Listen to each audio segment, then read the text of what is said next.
भगवान श्री कृष्ण जी शिशुपाल के 99 गलतियों को माफ़ किए। यानी हमें लोगों की गलतियों को माफ़ करना चाहिए। भगवान कृष्ण जी से 99 गलती माफ़ किए शिशुपाल की, तो क्या हम लोगों की 4-6 गलतियां माफ़ नहीं कर सकते? वास्तव में गलतियों को माफ़ करने का आनंद जो है, खुशी है, वो कहीं और नहीं मिलता। आप देखिए, हमारी गलती को कोई माफ़ करता है तो हमें कितना आनंद आता है, कितनी प्रसन्नता होती है। अगर कोई गलतियाँ किया तो उसको माफ़ कर दीजिए। गलतियाँ अनजाने में हो जाती है। व्यक्ति है, अनजाने में हो जाती है, उसको माफ़ करके आगे बढ़ जाना मज़े की बात है। आपका कोई अपना ही तो होता है जो आपसे गलती करता है।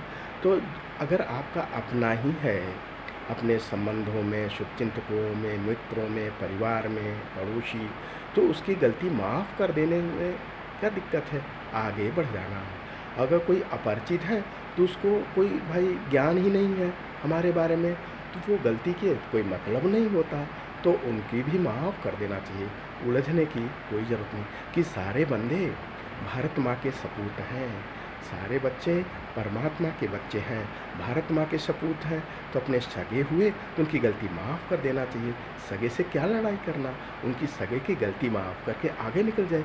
और सभी परमात्मा के बच्चे हैं, अगर आप परमात्मा के बच्चे की गलती माफ़ करते हैं तो परमात्मा खुश होते हैं। परमात्मा कहते ये बच्चा बहुत अच्छा है, हमारे बच्चे का इसने गलती माफ़ किया, तो भगवान जी की आशीष पहुँचता है।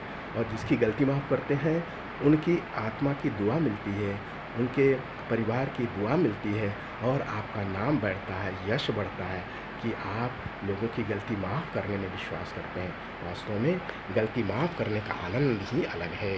और एक बड़े विवाद से बच जाते हैं, झगड़ा से बच जाते हैं। तो आए चले लोगों की गलतियों को माफ़ करना। भगवान कितने पावरफुल थे कि शिशुपाल का 99 गलती माफ़ किए। तो भगवान जी के फॉलोवर के रूप में, भक्त के रूप में, हम क्या लोगों का 2-4-10 गलती माफ़ नहीं कर सकते? अगर कोई एक गलती किया तुरंत हम जवाब दे देते हैं, 2-2 हाथ करने को तैयार होते हैं। ऐसा नहीं है।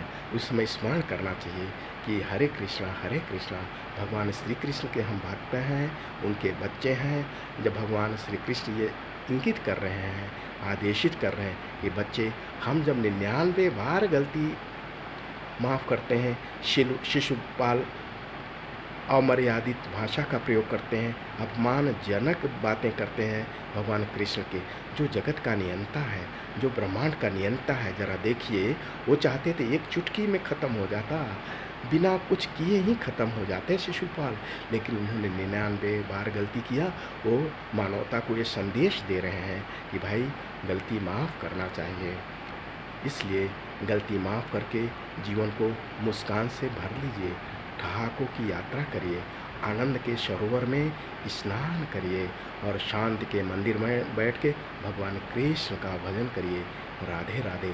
तो आए चलें गलतियों को, लोगों को माफ़ करना। कोई गलती हो आप माफ़ी मांग लीजिए, न गलती हो तो भी माफ़ी मांग लेना चाहिए, और कोई गलती किया तो उसे तुरंत माफ़ कर देना चाहिए। क्यों? उससे भगवान प्रसन्न होते हैं। भगवान को प्रसन्नता के लिए ये पूजा है। भगवान की पूजा, लोगों की गलती माफ़ करना, यानी भगवान के बच्चे की गलती माफ़ करना, भगवान की पूजा है, भगवान की अर्चना है, भगवान के ये भी एक प्रकार का भजन है, भगवान का एक विशेष प्रकार का ये यज्ञ है। तो लोगों की गलती माफ़ करके भगवान के प्रति हम अपनी श्रद्धा पूजा समर्पित करें। Thank you friends. नमस्कार। आदरणीय देवियों, सज्जनों, भगवान जी के छाँव में रहिए। गीता से बहुत कुछ जीवन जीने की कला मिलता है। अगर इसी को हम पकड़ लें, लोगों की गलतियों को माफ़ करना, 99 तक माफ़। भगवान जब 99 बार गलती माफ़ कर सकते हैं, वो तो जगत के नियंता है, हम तो सामान्य मानव हैं, तो हमें तो कम से कम 200 बार गलती माफ़ करते हैं एक व्यक्ति का। अच्छा, कोई व्यक्ति 1 या 2 या 3 बार से ज़्यादा गलती तो करता नहीं, उसके पास टाइम कहाँ है कि वो आपके साथ ही बार बार गलती करे। तो मित्र, आए चले लोगों को गलतियों को माफ़ करें और जीवन को आनंद से भर दीजिए। आप देखिए, जब आप किसी की गलती माफ़ करते हैं, आप आपको अपने पे कितना गर्व होता है, आपकी आत्मा आप पे गर्व करती है कि हम कितने सही सच्चे इंसान के शरीर में हैं। आपकी कोशिकाएँ आप पे गर्व करती है, आपका परिवार, रिश्तेदार गर्व करता है और जो सुनता है वो गर्व करता है, भाई देखिए इसके साथ गलत हुआ लेकिन इसने माफ़ कर दिया। तो आइए चलें इस रहस्य को समझें, भगवान कृष्ण जी के क्षमा करने वाले इस रहस्य को, इस तथ्य को जीवन में स्थापित करें और आनंद से ओत-प्रोत हो जाएँ और उपलब्धियों से सराबोर हो जाइए और भगवान जी आपको धन, धान्य, यश, स्वास्थ्य से सराबोर कर देंगे। Okay, thank you. शुभ चिंतन।